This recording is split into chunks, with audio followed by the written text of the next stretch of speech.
السلام علیکم میرے پیارے ریڈرز، کیسے ہیں آپ سب لوگ؟ امید کرتی ہوں کہ آپ لوگ خیریت سے ہوں گے۔ تو جیسا کہ آپ لوگوں کو پتہ ہے کہ ہم نے نیو ناول سٹارٹ کیا تھا، تو چینل پہ کچھ ایشو تھا جس کی وجہ سے میں نے ویڈیو اپلوڈ نہیں کی۔ تو انشاءاللہ بیک ٹو بیک ایپیسوڈز آتی رہیں گی اور آپ لوگ اپنا پیار دکھاتے رہیے گا۔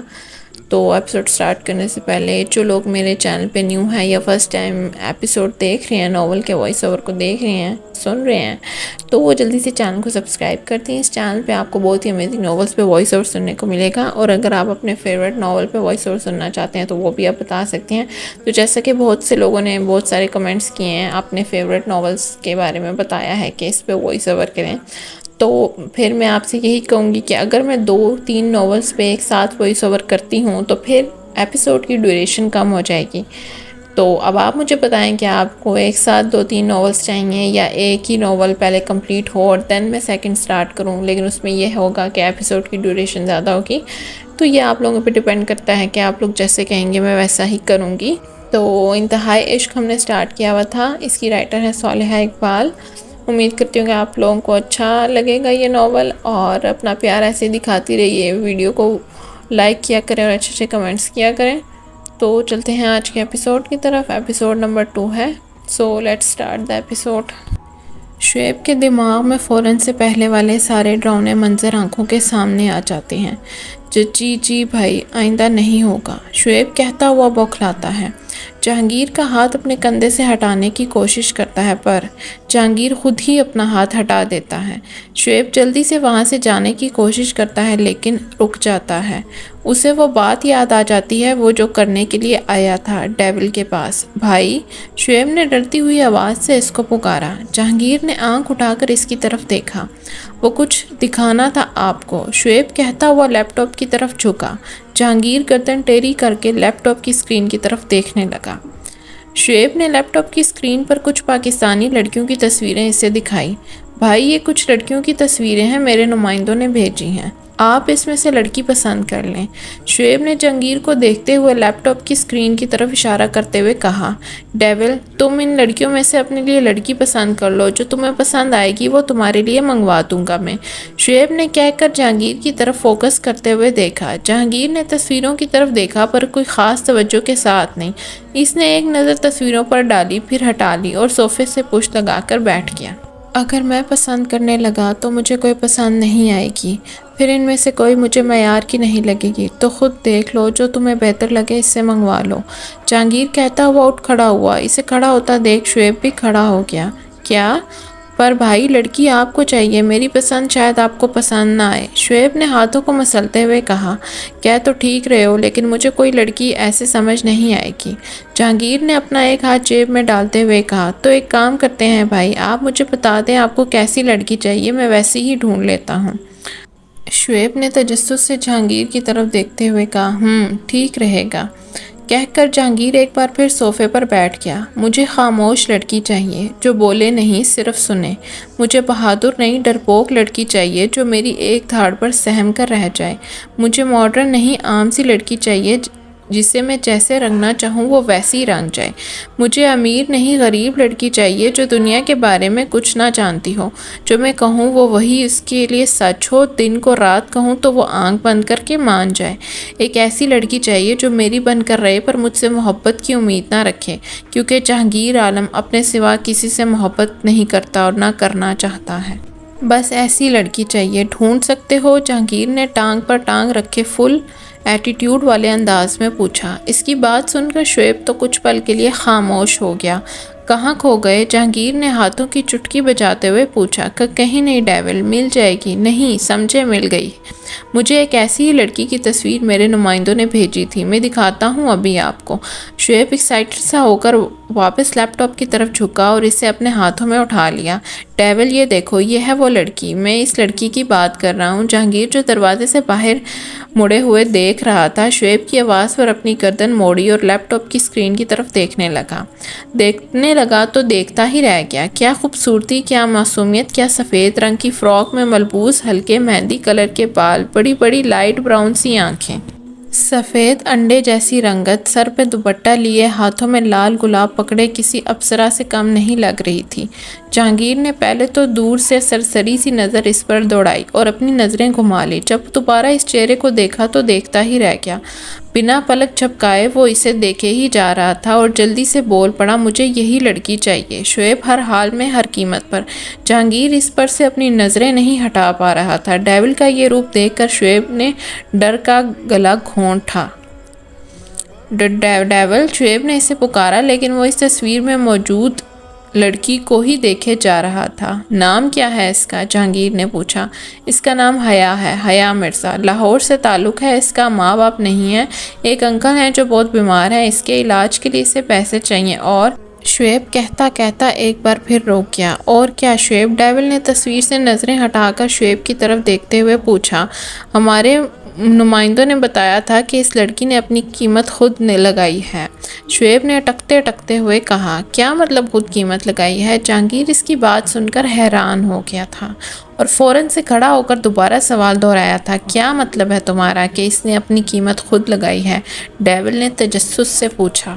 مطلب ڈیول، وجہ نہیں پتا کہ اس نے اپنے انکل کے علاج کے لیے خود کو بیچا ہے یا پھر شوقیہ؟ کچھ سمجھ نہیں آیا مجھے بھی یہ سب سن کر۔ بس اس لڑکی نے کہا تھا کہ وہ تمہارے پاس آنے کے لیے تیار ہے، بدلے میں اسے پیسے چاہیے ہوں گے۔ کتنے پیسے مانگے ہیں اس نے؟ جہانگیر نے تجسس سے پوچھا۔ 1.5 کروڑ، شعیب نے بتایا تو جہانگیر نے حیرت سے اس کی طرف دیکھا۔ خوبصورت لڑکیوں کو اپنی قیمت پتہ ہوتی ہے، ڈیول اپنی زبان کو اندر منہ گول گھماتے ہوئے کہتا ہے۔ ٹھیک ہے، پیسے دو اس کو اور خرید لو اسے۔ جہانگیر کہتا ہوا لیونگ ہال سے نکل کر اپنے کمرے میں جانے لگا تو رک گیا۔ مجھے یہ کل تک یہاں چاہیے، ڈیول نے انگلی اٹھا کر حکم دیتے ہوئے کہا۔ شعیب نے جواباً کچھ نہیں کہا اور ہاں میں سر ہلا دیا۔ حیا کہاں ہے؟ پولیس اسٹیشن میں بڑے آفیسر اس کا نام پکارتے ہوئے پھر رہے تھے، سب لوگوں کی طرف دیکھتے ہوئے پوچھ رہے تھے، کہاں ہے یہ لڑکی جو حیا کا نام پکارتے پھر رہے تھے؟ یہ پولیس فورس کی سب سے ہائی رینک پر مشتمل تھے۔ سکندر مرزا، دا IGP پولیس آفیسر۔ کہاں ہے حیا؟ کسی کو نہیں پتا؟ اب کی بار سکندر سر نے دھاڑتے ہوئے پوچھا۔ پولیس اسٹیشن میں کھڑے سب لوگوں نے نام میں سر ہلا دیا۔ اتنے میں ان کے پیچھے سے آواز آئی، میں یہاں ہوں IGP سر۔ بلیک کلر کی پینٹ شرٹ پہنے، ہاتھوں میں آدھے گلوز پہنے ہوئے، ایک ہاتھ میں لکڑی پکڑے اور دوسرے ہاتھ میں آدمی کو کالر سے گھسیٹتے ہوئے اندر کی طرف لا رہی تھی۔ حیا کے جس ہاتھ میں لکڑی پکڑی ہوئی تھی، اس ہاتھ سے خون بہہ رہا تھا۔ پولیس اسٹیشن میں ہر کوئی اسے بڑے غور سے دیکھ رہا تھا۔ پھر کر دیا بوال اس لڑکی نے، آفیسر میں سے ایک آدمی نے کہا، جو حیا کا ہم عمر تھا۔ اس کی آواز بآسانی سب کو سنائی دی اور حیا کو بھی۔ اس کے کہتے ہی حیا نے غصے سے بھری نظریں اس پر ڈالی اور جو ہاتھ میں لکڑی تھی وہ سیدھا اس کی طرف پھینک دی۔ جو لڑکا حیا نے ہاتھ میں پکڑا ہوا تھا، اسے سیدھا لے جا کر جیل میں بند کر دیتی ہے۔ سب لوگ اس کے پاگل پن کو دیکھ رہے تھے۔ IGP سر نے بھی اپنے دونوں ہاتھ سینے سے باندھ لیے، مسلسل اسے ہی گھورے جا رہے تھے۔ حیا نے اسے لاک اپ میں ڈالتے ہی IGP سر کو دیکھا اور ان کی طرف بڑھنے لگی۔ آتے آتے ہی ایک ٹیبل پر ٹیشو کا باکس پڑا تھا، اس میں سے ایک ٹیشو کھینچتی ہے اور اپنے سے خون صاف کرنے لگتی ہے۔ خون صاف کرتے کرتے وہ سیدھا ان کے سامنے جا کھڑی ہوتی ہے اور اپنے دونوں ہاتھ کمر کے بیچوں بیچ باندھ دیتی ہے۔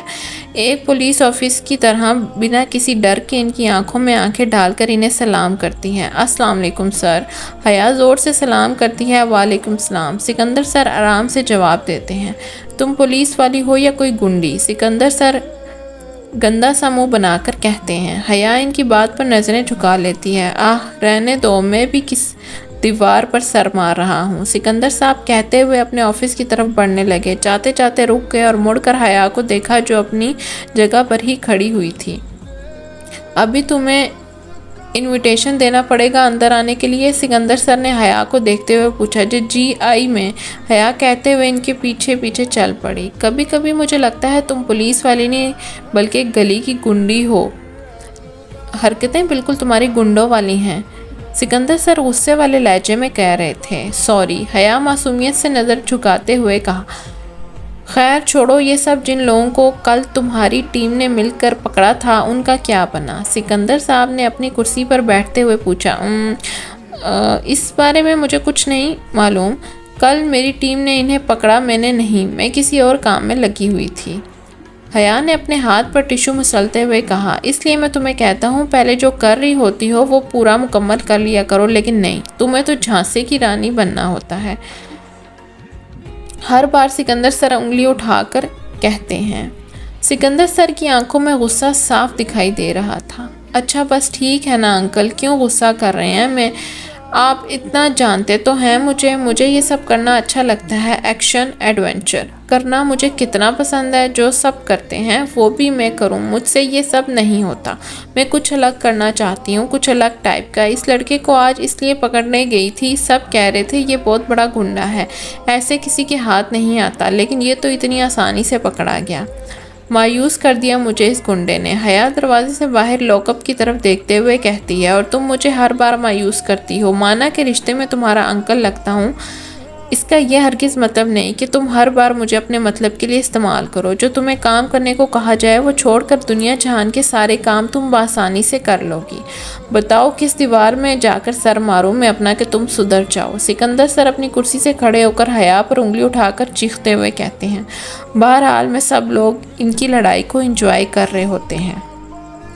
انکل اتنا غصہ کریں گے مجھ پر تو اپنا ہی نقصان کر بیٹھیں گے۔ دیکھیں میں جانتی ہوں میری غلطی ہے، مجھے آپ کی بات ماننی چاہیے تھی، لیکن اب میں کیا کروں؟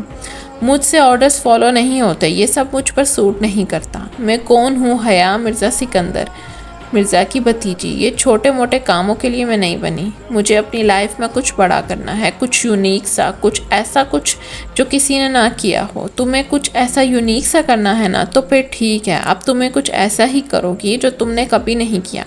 سکندر سر کہتے ہوئے الماری کی طرف گئے جو اوپر سے لے کر نیچے تک فائل سے بھری پڑی تھی۔ حیا بڑی بڑی آنکھیں کر کے سکندر سر کو دیکھ رہی ہوتی ہے۔ مطلب کیا ہے آپ کا انکل؟ حیا نے پوچھا۔ میرا مطلب یہ ہے کہ اب تم یہ کرو گی، اس میں ایکشن بھی ہے، ایڈونچر بھی اور تھرل بھی۔ سکندر سر نے ٹیبل پر ایک فائل پٹکتے ہوئے کہا۔ یہ کیا ہے انکل؟ حیا نے پوچھا۔ یہ وہی ہے جو تمہارے علاوہ کوئی اور نہیں کر سکتا، یہ جہانگیر عالم کی فائل ہے۔ سکندر سر نے فائل پر نوک کرتے ہوئے کہا۔ جہانگیر کون؟ حیا نے ایک اور سوال پوچھا۔ اٹلی کا ڈیول، جہانگیر عالم، جو انسان کے روپ میں شیطان ہے، جس سے شادی کرنے کے لیے تم آج اٹلی جاؤ گی۔ کیا؟ حیا سکندر سر کی بات پر چونک گئی اور حیرت سے ان کی طرف دیکھنے لگی۔ کیا مطلب آپ کا؟ میں کیوں کسی سے شادی کرنے کے لیے اٹلی جاؤں گی؟ انکل کیوں مذاق کر رہے ہیں آپ میرے ساتھ؟ حیا کہتے ہوئے ان کے سامنے والی کرسی پر بیٹھی ہے۔ شادی تمہیں کرنی پڑے گی حیا، چاہتا میں بھی نہیں ہوں، پر تمہیں اپنے ملک کے فرض کے لیے یہ کرنا پڑے گا۔ سکندر سر نے دونوں ہاتھ ٹیبل پر رکھتے ہوئے کہا۔